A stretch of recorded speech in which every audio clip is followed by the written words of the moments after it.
This channel does not promote any violent, harmful, or illegal activities. All content provided by this channel is meant for an education purpose only. আর একবার স্বাগত টিভি9 বাংলায় সকালে প্রথম breaking at 7 নজর রাখবো সমস্ত গুরুত্বপূর্ণ খবরের দিকে। আজকে ফের ইডির তলব শেখ শাহজাহানকে। ইডির ওপর হামলার 33 দিন পেরিয়ে গিয়েছে।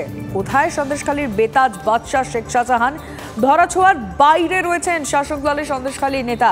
আজ ইডিতে হাজিরা দেবেন সন্দেশখালীর তৃণমূল নেতা। গত 29শে জানুয়ারি ইডি তলব করেছিল শাহজাহানকে, আর সেই দিনই তিনি ইডির হাজিরা কিন্তু এড়িয়েছিলেন।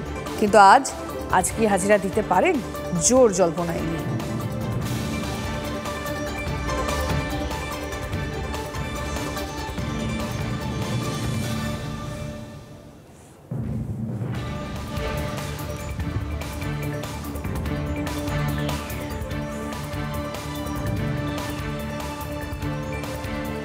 আজ ইডির কার্যালয়ে হাজিরা দেবেন রাজ্যের মন্ত্রী মলয় ঘটক। সূত্র খবর, আজ ইডি দপ্তরে যেতে পারেন মলয় ঘটক। আর এর আগে একাধিকবার ইডির হাজিরা এড়িয়েছেন রাজ্যের মন্ত্রী।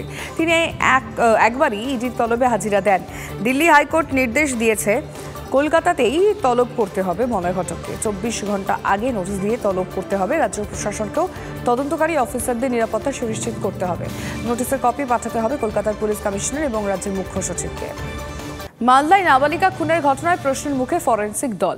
ঘটনার 9 দিন পর ঘটনাস্থলে নমুনা সংগ্রহ করলেন তারা। এলাকায় পুলিশ মোতায়েন না থাকায় তথ্য প্রমাণ নষ্ট হওয়ার প্রবল সম্ভাবনা। স্বাভাবিকভাবেই প্রশ্ন উঠছে, এতদিন পর কেন নমুনা সংগ্রহ করতে গেল ফরেনসিক টিম?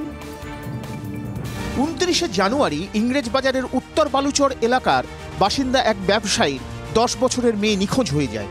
48 ঘন্টা পর ওই নাবালিকার দেহ ও মুন্ডু আলাদা আলাদা জায়গায় উদ্ধার হয়।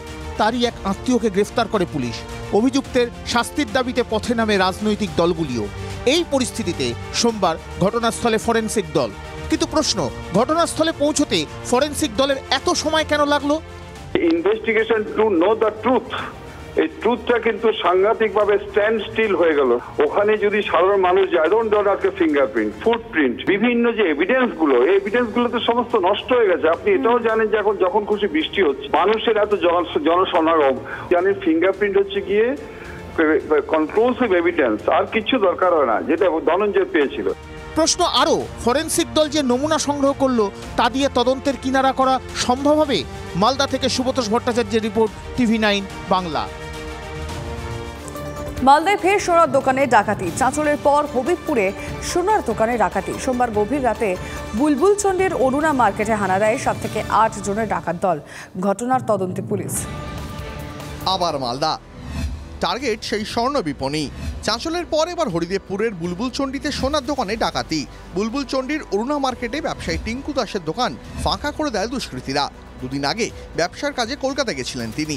সোমবার রাতে কলকাতা থেকে মালদায় ফেরার সময় তিনি ডাকাতির খবর পান। 7-8টা সব প্রমাণ ছিল, আর আমার কিছু রেডমেড ছিল। হবিবপুরের এক ব্যবসায়ী অরুণা মার্কেটে ডাকাত দলকে দেখে ফেলেন।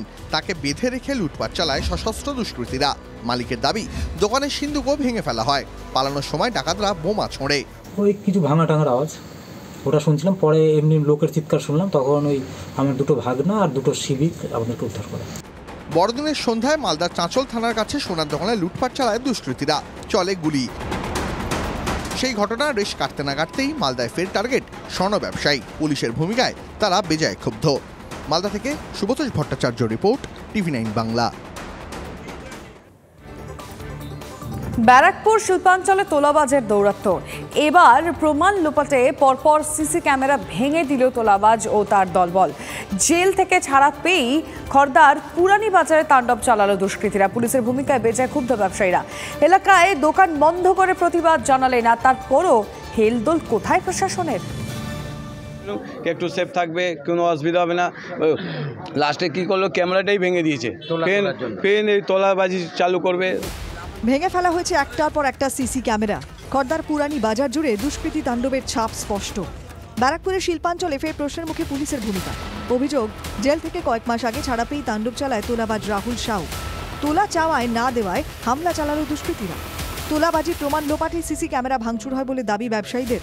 দুষ্কৃতী তাণ্ডবের প্রতিবাদে মঙ্গলবার ব্যবসা বন্ধ হয়। 10টা ক্যামেরা ভেঙেছে। আচ্ছা, আপনার কি ব্যবসা বন্ধ রেখেছে? আজকে আমরা ব্যবসা বন্ধ করলাম কেন, এই জিনিস এখন কিছু না হলে পরে কিছু করতে পারে। খড়দা থানার পুলিশের বিরুদ্ধে বিস্তর অভিযোগ ব্যবসায়ীদের। পুলিশ যদি আজকে ঠিক থাকতো, প্রশাসন ঠিক থাকতো, তাহলে তো এরকম কেসটা হতো না। এরা ধরছে ফের ছেড়ে দিচ্ছে। দিন কয়েক আগে খড়দার পাশে রহরা থানা এলাকায় তোলাবাজদের তাণ্ডব চলে। বারবার একই ঘটনায় আতঙ্কে ব্যবসায়ীরা। গোটা ঘটনায় মুখে কুলুপ পুলিশের।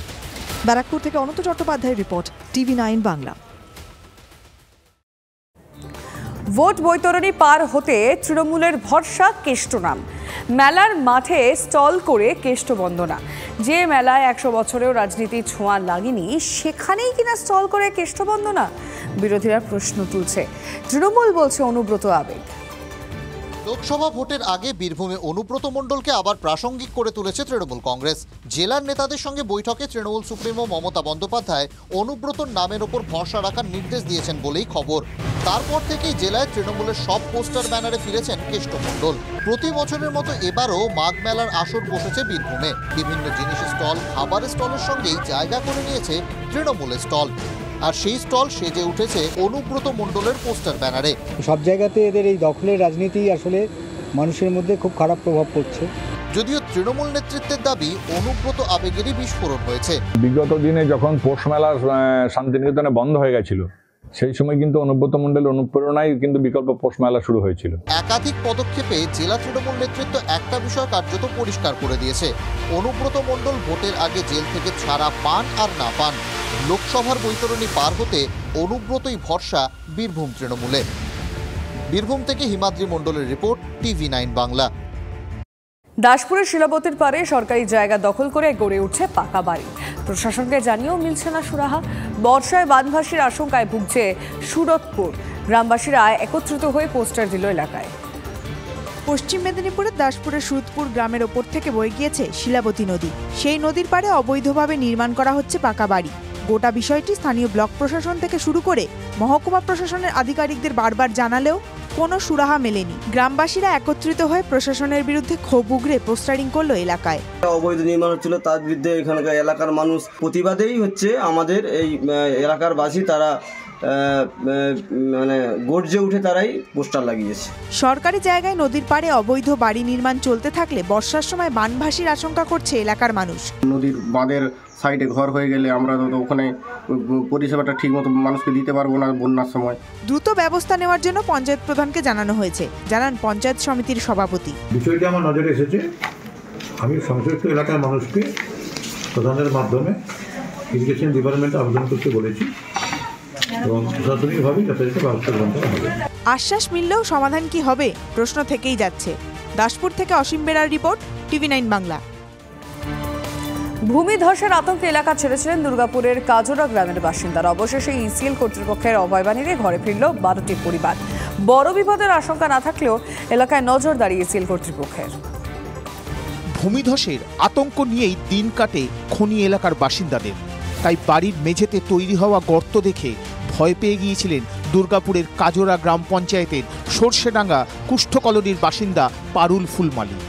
খবর পেয়ে এলাকায় পৌঁছন অন্ডাল থানার পুলিশ সহ ইসিএল আধিকারিকরা। আমার মেয়েটাও ঘুমিয়েছিল, তারপরে ঘুমিয়ে উঠে যখন উঠে গেছিল তো পাটো মানে জেগে ওখানেই পড়ছে, পাটো ওখানে জেগে ঢুকে গেছে। তো দেখছি তো ভিতরটা অনেকটাই লিয়েছে। 13টা ঘর তালা মারে রাখা আছে। 13টা ঘরের এখনো বাচ্চা ছেলে মেয়ে সবাই এখন অনাহার আছে। বিপদের আশঙ্কায় তড়িঘড়ি 12টি পরিবারকে স্থানীয় একটি প্রাথমিক বিদ্যালয়ে সরানো হয়। আমি যা দেখলাম এটা পটল বলে, একে মাইনিং হিসাবে একে পটল বলে, কিন্তু পটল হলে থামে না। পুরো যথারীতি আমাদের ম্যানেজমেন্ট সাথে কথা বলে এটা ব্যবস্থা করতে হবে। পরিস্থিতির উপর নজর রাখছে ইসিএল কর্তৃপক্ষ। দুর্গাপুর থেকে জয়ন্ত বিশ্বাসের রিপোর্ট, TV9 বাংলা। গ্রাম্য বিবাদের জেরে উপস্বাস্থ্য কেন্দ্রে তালা, ব্যাহত হচ্ছিল পরিষেবা। অভিযোগ আসে বিডিওর কাছে। তারপর তিনি কি করলেন দেখুন। গ্রামে চিকিৎসা পরিষেবার প্রয়োজন ছিল। এলাকাবাসীর দাবি মেনে স্থানীয় ক্লাব ঘর নিয়ে সেখানে উপস্বাস্থ্য কেন্দ্র তৈরি হয়। বদলে ক্লাবের পাশে কমিউনিটি হল করে দেওয়ার প্রতিশ্রুতি দেওয়া হয়েছিল, কিন্তু পরবর্তী সময়ে কমিউনিটি হল তৈরি হয়নি। এখন ক্লাব ঘর ফিরে পেতে চান গ্রামবাসীদের একাংশ। সেই দাবিতে আচমকা উপস্বাস্থ্য কেন্দ্রে তালা দেওয়া হয়। এই ঘটনায় উত্তেজনা ছড়ায় বুদবুদের কাঁকড়া গ্রামে। পশ্চিম চণ্ডীপুর উপস্বাস্থ্য কেন্দ্র খুলতে বিডিওর দ্বারস্থ হন স্বাস্থ্যকর্মীরা। অবশেষে বুদবুদ থানার পুলিশ ও বিডিও গিয়ে তালা ভেঙে স্বাস্থ্যকেন্দ্র চালু করার ব্যবস্থা করেন। আজকে বিডিও সাহেব এসেছিলেন, আউসগ্রাম 2 ব্লকের বিডিও সাহেব, আর তার সঙ্গে ওনার সঙ্গে প্রশাসন, পুলিশ আজকে খুলে দিল। আমাদের যেটা জিনিস, আমাদের জায়গা আমরা চাই, ভাই আমাদের কমিটি হল করে দিতে হবে, না আমাদের জায়গা আমাদের চাই। স্বাস্থ্যকেন্দ্র ফের চালু হওয়ায় খুশি গ্রামের মানুষ। জয়ন্ত বিশ্বাসের রিপোর্ট, TV9 বাংলা। পুরুলিয়া স্কুলের দরজা জানলা ভেঙে মিড ডে মিলের চাল খেলো 10 থেকে 12টি হাতি।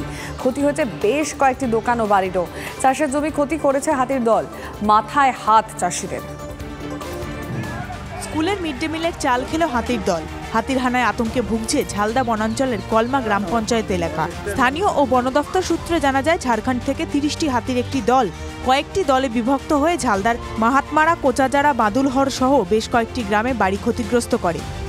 বেশি ক্ষয়ক্ষতি হয়েছে বাদুলহর প্রাথমিক বিদ্যালয়ে। বিদ্যালয়ের প্রবেশদ্বার সহ বেশ কয়েকটি শ্রেণীকক্ষের গেট ও জালনা ভাঙে। মিড ডে মিলের চাল খেয়ে ও আসবাবপত্র নষ্ট করে 10-12টি হাতি। খবর পেয়ে এখানে এসেছি, পরিদর্শন করেছি। প্রাথমিক স্কুলেও আমি গিয়ে ঢুকে নিয়ে দেখেছি, ওইখানে অনেক কিছু ক্ষতি হয়েছে এবং পার্শ্ববর্তী গ্রামগুলোও আমি গিয়ে তাদের সাথে কথা বলে তাদের যে ক্ষতিপূরণ হয়েছে বন আধিকারিকদেরকে জানাবো যে যা ক্ষতিপূরণ হয়েছে সেটা পাই। হাতির হানায় ক্ষতি হয়েছে চাষ জমিরও। ক্ষতিপূরণের দাবি তুলছেন ক্ষতিগ্রস্ত স্থানীয় কৃষকরা। তবে বারবার হাতির হানায় এরকম ক্ষতি, প্রশ্নের মুখে বন দফতরের ভূমিকা।